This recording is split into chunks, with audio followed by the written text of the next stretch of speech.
Hello दोस्तों, welcome to my YouTube channel. आइए हम समझते हैं बीएससी फाइनल ईयर के क्वेश्चन को। ठीक है, आइए देखते हैं बीएससी फाइनल ईयर के क्वेश्चन में। एक क्वेश्चन है कि माना कि phi n Euler phi function है और किन्हीं ए ग्रेटर देन 1 के लिए एन ग्रेटर देन 0 के लिए हमको दर्शाना है कि n जो है वो डिवाइड करता है phi of a to the power n minus 1 को। ठीक है, इस क्वेश्चन से रिलेटेड आपकी सीएसआई नेट में क्वेश्चन पूछा गया है दोस्तों।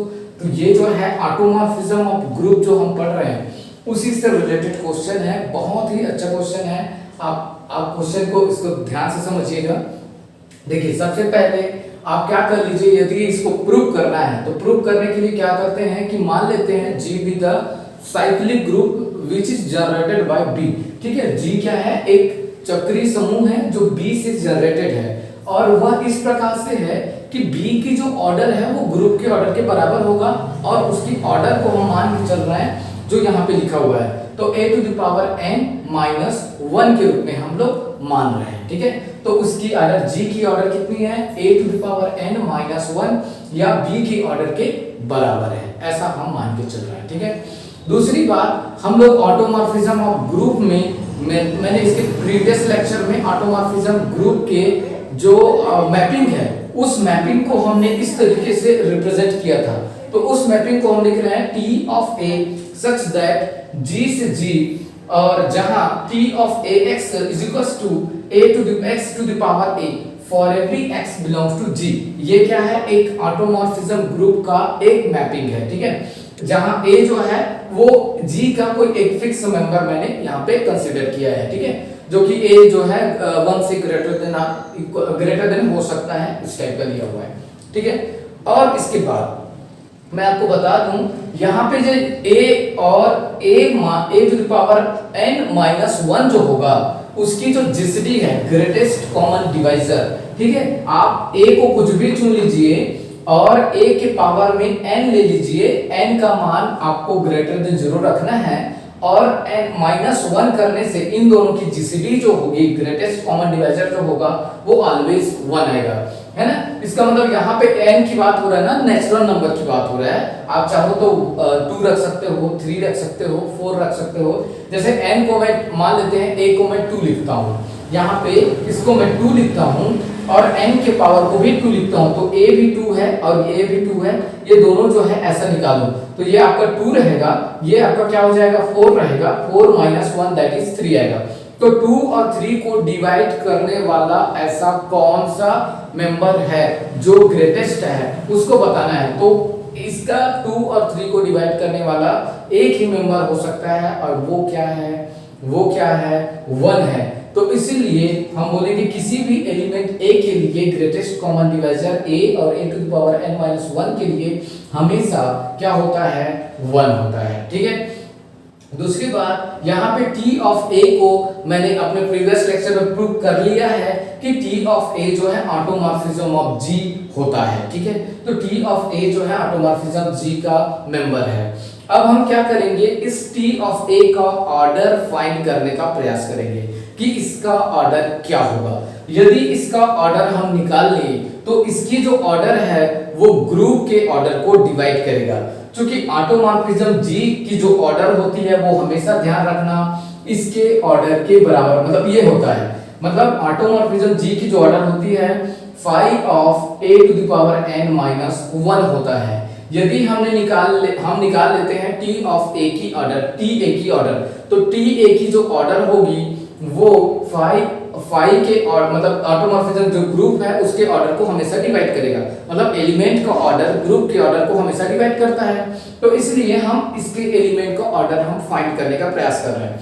तो इसके ऑर्डर को हम क्या करेंगे? पहले हम टी स्क्वायर निकालने का प्रयास किए तो टी स्क्वायर निकाले तो हमको मिलेगा T ऑफ A x और T ऑफ A x का वैल्यू क्या है? a to the power x है, तो a to the power x रख दिए। अब इस a to the power x, देखिए x के स्थान पे क्या गया? x to the power a आ गया, तो इसको फिर इसके पावर में a लगाना है, तो यहाँ पे आ जाएगा फिर x to the power a की पावर a लग जाएगा by definition of T of A। अब इसके बाद ये हो जाएगा x टू द पावर में a का स्क्वायर हो जाएगा a और a का मल्टीप्लाई की बात, ठीक है। तो ये हो जाएगा a का square to the power r लगाएं तो x इक्वल टू क्या हो जाएगा, x to the power a r हमको मिल जाएगा, ठीक है। और ऐसे ही n पावर लगाते हैं, अप्लाई करते हैं तो n पावर पे t of x a to the power n मिलेगा, ठीक है। तो यहाँ से अब देखिए इसको मैं एक पावर कम कर देता हूँ, इसके एक पावर कम कर देता हूँ, तो आप क्या करेंगे, एक घटाएंगे यहाँ पे, क्योंकि आप जानते हो कि आप कोई भी दो चीजों को मल्टीप्लाई करके देखिए, इन दोनों को मल्टीप्लाई करूंगा तो जोड़ूंगा, इसके पावर को क्या करूंगा, जोड़ूंगा घात नियम से, तो इसके पावर जुड़ जाएगा तो 1 जुड़ेगा -1 के साथ तो कट जाएगा, a to the power n ही आएगा जो कि यहाँ पे है ना। तो यहाँ पे x और x टू द पावर में जो भी आपका है उसको मैंने दो भाग में तोड़ने का प्रयास किया है। उसके बाद ये जो है इसको a to the power n -1 जो है वो किसका ऑर्डर है, ग्रुप का ऑर्डर है, तो ग्रुप के ऑर्डर यहाँ पे रख दिए, ऑर्डर ऑफ जी जो होगा ग्रुप के ऑर्डर है। अब यदि किसी एलिमेंट के पावर में ग्रुप का ऑर्डर हो तो वो हमेशा आइडेंटिटी एलिमेंट बनता है, तो ग्रुप का आइडेंटिटी एलिमेंट कौन सा है, ई होगा, तो ग्रुप का आइडेंटिटी एलिमेंट बन जाएगा ई, कौन, एक्स ऑर्डर ऑफ जी जो है वो ग्रुप का एलिमेंट ऑर्डर बन जाएगा, ठीक है। दूसरी बात ये क्या बन जाएगा, और एलिमेंट और किसी आइडेंटिटी एलिमेंट और किसी एलिमेंट का मल्टीप्लाई किया जाए तो हमेशा x ही मिलेगा, जो x एलिमेंट है वो हमको मिल जाएगा, है ना। और यही जो x की बात करें तो वो आपको क्या मिल गया, आइडेंटिटी मैपिंग दे रहा है, मतलब t ऑफ a x करने से n पावर करने से हमको x मिल रहा है। इसका मतलब यह होगा कि या तो ये जो n है ना, या तो n ही उसका t ऑफ a का ऑर्डर होगा, है ना, या तो n he t of a को ऑर्डर होगा, या फिर क्या होगा, t ऑफ a के ऑर्डर को डिवाइड करेगा, ठीक है। ये चीज हमको हमेशा ध्यान रखना है, मतलब ये है या तो n जो है वही क्या है, मैक्सिमम एलिमेंट है ऑर्डर का, और यदि नहीं है तो कोई छोटा एलिमेंट होगा, यदि मान लेते हैं m ऑर्डर होता है तो m जो है n को डिवाइड करना चाहिए, मतलब m बड़ा होना चाहिए, m छोटा होना चाहिए n से, ठीक है, यदि m ऑर्डर होता तो, है ना। लेकिन यहां से हम क्या करेंगे, चेक करेंगे कि m डिवाइड कर रहा है कि नहीं कर रहा है। यदि m ऑर्डर होगा ना तो m क्या हो जाएगा, छोटा होगा, लेकिन n ऑर्डर होगा तो n ही बड़ा होगा, है ना। किसी भी एलिमेंट का ऑर्डर कैसे निकालते हैं, एलिमेंट का ऑर्डर तभी निकाला कितने एटलीस्ट पावर हम करते हैं, कम से कम पावर जिसमें आइडेंटिटी एलिमेंट मिल जाए वही उसकी ऑर्डर होती है। तो ये जो है t ऑफ a की कम से कम पावर n पावर जिसमें आइडेंटिटी एलिमेंट मिल गया, तो ये हमको चेक करना है कि n जो है वो कम पावर है या ज्यादा पावर है। तो कम पावर है या ज्यादा पावर चेक करने के लिए हमने क्या किया, t of a to the power m किया, m करने से हम देखेंगे कि i आता है, ठीक है, m करने से i आता है, ऐसा हमने लेके चला। अब दोनों साइड हमने x ऑपरेट कर दिया, x ऑपरेट करने के बाद हमने क्या देखा कि x के स्थान पे हम b लिख देते हैं, क्योंकि b हमारा एलिमेंट है किसका, हमारे b से b जो है जिस g को जनरेट करता है, तो हमने क्या किया, b को ऑपरेट कर दिया, x के स्थान पे क्या रख दिया, b रख दिया, ठीक है। अब हम क्या करेंगे कि इसके देखिए t के डेफिनेशन के अकॉर्डिंग जो भी x होता है उसके पावर में a आ जाता है, तो यहाँ पे x के पावर में क्या हो जाएगा, a आ जाएगा, मतलब b के पावर में क्या आ जाएगा, a to the power m मिल जाएगा, ठीक है, m की वजह से m पावर आ जाएगा, फिर बराबर में b, आइडेंटिटी की वजह से b आ गया। अब ये जो है अपॉन में आके इसके पावर में आ जाएगा -1, ठीक है, क्योंकि इसके पावर क्या है, a की पावर है, और अपॉन की वजह से वो ऊपर जाएगा तो -1 आ जाएगा, है ना।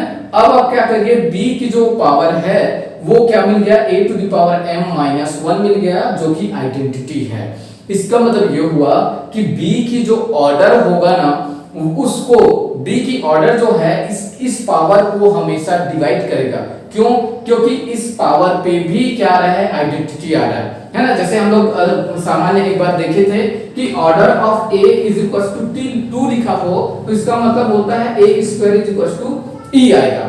ऐसे ही हम क्या कर सकते हैं, 1 पावर 4 भी करेंगे तो भी e आएगा, क्यों, क्योंकि 2 जो है 4 को डिवाइड कर सकता है ना। वैसे 8 टू द पावर 8 करेंगे तब भी e आएगा, क्योंकि 2 जो है 8 को भी डिवाइड कर सकता है। मतलब ये हुआ कि a की आइडेंटिटी क्या पता हो, ऑर्डर पता हो, तो a की जो ऑर्डर होगी आने वाले नेक्स्ट आइडेंटिटी एलिमेंट मतलब जैसे 4 वाले को डिवाइड कर सकता है, तो वैसे b का ऑर्डर हमको पता है, कौन सा है देख लीजिए, a की पावर n-1 है, तो a के पावर n-1 जो होगा वो b के ऑर्डर जो होगा वो a to the power n-1 को डिवाइड करेगा।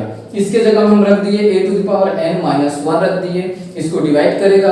अब डिवाइड कर रहा है, इसका मतलब ये हो रहा है कि ये जो है इन दोनों से लेस देन आर इक्वल है, ठीक है। डिवाइड कर रहा है, पूरी तरीके से डिवाइड करना होता है इसका मतलब, तो ये लेस देन आर इक्वल होगा। लेस देन आर इक्वल हुआ तो 1 1 हट जाएगा, 1 1 हट जाएगा, तो बचेगा क्या, a to the power n less than or equal a to the power m बच जाएगा। अब दोनों a है तो पावर जो है वो लेस देन आर इक्वल हो जाएंगे, n less than or equal m हो गया। तो इससे क्या पता चला, लिस्ट एलिमेंट कौन है, n है, मतलब m से भी छोटा है। तो वही तो हमको देखना था कि a का वह कम से कम पावर जिसके पावर करने से आइडेंटिटी एलिमेंट मिल जाए, तो t का जो ऑर्डर होगा वो क्या हो जाएगा, लिस्ट पावर जो कि n है, तो n ही क्या होगा, इसका क्या हो जाएगा, ऑर्डर हो जाएगा। तो t का ऑर्डर क्या हो जाएगा, हमारा n हो जाएगा दोस्तों, ठीक है। तो यहाँ पे हम समझ में आया हमको इसके बाद कि ऑर्डर ऑफ TA जो है वो n हो जाएगा, क्या हो जाएगा, ऑर्डर ऑफ TA जो होगा वो n हो जाएगा, क्योंकि वो लिस्ट पावर है, ठीक है। जिसके लिस्ट पावर करने से i आ रहा है, इसलिए उसकी ऑर्डर जो है n हो जाएगा। दूसरी बात, हम लोग हमेशा जानते हैं कि इससे पहले वाले वीडियो में मैंने प्रूव भी किया है कि order of automorphism of G की जो ऑर्डर होती है वो होती है क्या, वो होती है phi of a to the power n-1 के बराबर होता है, ठीक है। अब चूंकि क्या होता है, t ऑफ a जो है वो ऑटोमॉर्फिज्म G का क्या है, एक मेंबर है, तो इसका मतलब ये होगा कि इस मेंबर का जो ऑर्डर है वो ग्रुप के ऑर्डर को डिवाइड करेगा, ठीक है ना भाई। तो ऑटोमॉर्फिज्म ग्रुप जो है वो एक ग्रुप है और t ऑफ a जो है एक मेंबर है, तो इस मेंबर का जो ऑर्डर है वो ग्रुप के ऑर्डर को हमेशा डिवाइड करेगा। तो इसके हिसाब से इसकी ऑर्डर कितना है, n है, और इसका ऑर्डर कितना है, इसका ऑर्डर कितना है, phi of a to the power n-1 है। तो इस तरीके से हमको तो प्रूफ यही करना था, देख लीजिए ये प्रूफ करना था कि n divide phi of a to the power n-1 होगा। तो ये हमने क्या कर लिया, प्रूफ कर लिया दोस्तों, ठीक है।